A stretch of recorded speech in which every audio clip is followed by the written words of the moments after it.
Welcome, Domain Dave, cheapwinefinder.com again. We're doing another wine review on a value price wine. We found this one is $9.99 from Trader Joe's. The name of it is the Trader Joe's Reserve, Adelaida District, Paso Robles, Zinfandel, 2023. $10 Zinfandel from a sub-AVA in Paso Robles is kind of strange. Another thing that's kind of strange is that the back label told you who made it. You know, typically speaking, Trader Joe's, especially the reserve wines, don't want you to know who made it. They have shell companies after shell companies. Says bottled and cellared by. That means basically nothing. That they just means the bottling line bottled it. But here, this is the Beckett family from Paso Robles made the wine. The Beckett family is the people behind Peachy Canyon, which was founded in 1988. It's one of the pioneers of Zinfandel and Paso Robles. The sons broke off and did Chronic Cellars, and they did great. Now they're back at Peachy Canyon, and they make really nice Zinfandel wines. I mean, their Zinfandels are $40, $50, $60, $70 Zinfandels. There was a time when Peachy Canyon was, you could find a value price one, but I haven't seen one in a while. And Chronic Cellars wasn't very super expensive, but they weren't that cheap either. And the, that's the first time I ever saw the name of it before, Adelaida District, which is in the northwest corner of Paso Robles. It's a little bit different. It's rocky soil, and it gets like 10 times the rainfall of anything else in Paso Robles. So it's a little bit different up there, and it's a great place for Zinfandel. Most of Paso Robles is a desert, but not up there. I'm going to take a sip.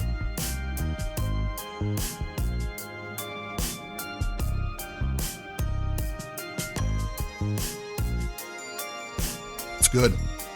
Now I'm going to talk about something that probably isn't related to this wine, but maybe it is. 2024 was a bad year for beer, spirits, wine. It was off 8, 9, 10%. A lot of people who were making wine canceled contracts with the growers. I mean, there's a lot of the estate wine is kind of like it's in the upper end, but in the value price, there's people growing the grapes, and they're purchased grapes. There aren't a lot of new labels coming out. You know, everything is kind of like what's going on. They're even talking about some people pulling up the grapes and planting something else if they can't. You know, if it's going to be going downhill, they want to know what's going on with people's drinking habits and that type of thing. So there is wines left over.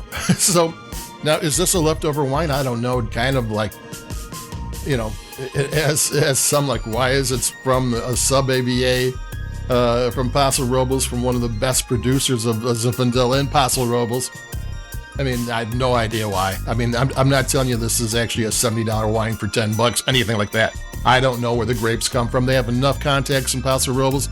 If this isn't an estate wine, they could have purchased some grapes from leftovers from their friends and put together a wine for Trader Joe's, which is still pretty good because this is a high-end for Zinfandel growing region. I mean, this is the wines here are expensive, not $9.99.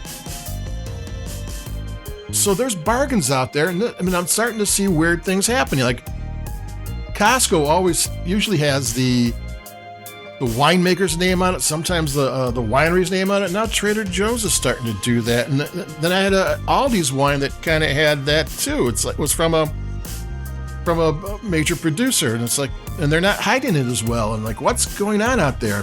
Well, let's talk about the Trader Joe's Reserve Adelaida District, Paso Robles 2023.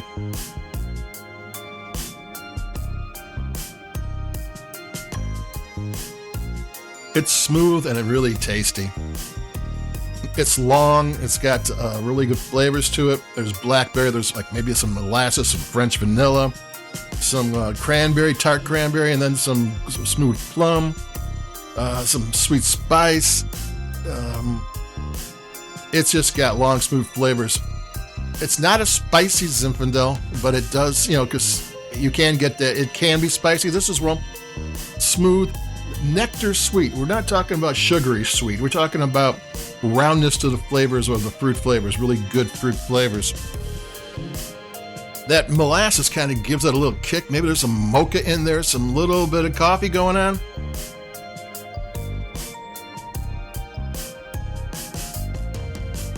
And smooth on the palate. And it's got kind of long. The flavors kind of stay with you too. The acidity is like seamless. It's like well integrated in the body of the wine. The tannins are sweet. This is a really nice effort, especially for $10. It's been a while. I used to love Zinfandel. It used to be my favorite red, and the last few years it's kind of fallen off where I like it, but it's not really knocking my socks off. And I'm not even wearing socks. So this one is really good tasting wine for $10. I mean, you can spend more, but I don't know if you're going to be getting that much. I mean, there's a reason why there's $40, $50, $60 wines from different regions. They have different flavors and different characteristics, and you can really fall in love with those characteristics. But this is from the same small region, and it tastes great. So that's it for me, Domain Dave, cheapwinefighter.com. This is the $9.99 Trader Joe's Reserve, Adelaide District, Paso Robles, Zinfandel 2023. It's from a big name winery from a top AVA, and it's good. So like us where you got you like your podcast, I got a couple more wines coming, a couple more interesting things. 2025 is way better than I thought it would be. So adios, keep it cheap, stay warm, and I'll be talking to you. Bye-bye.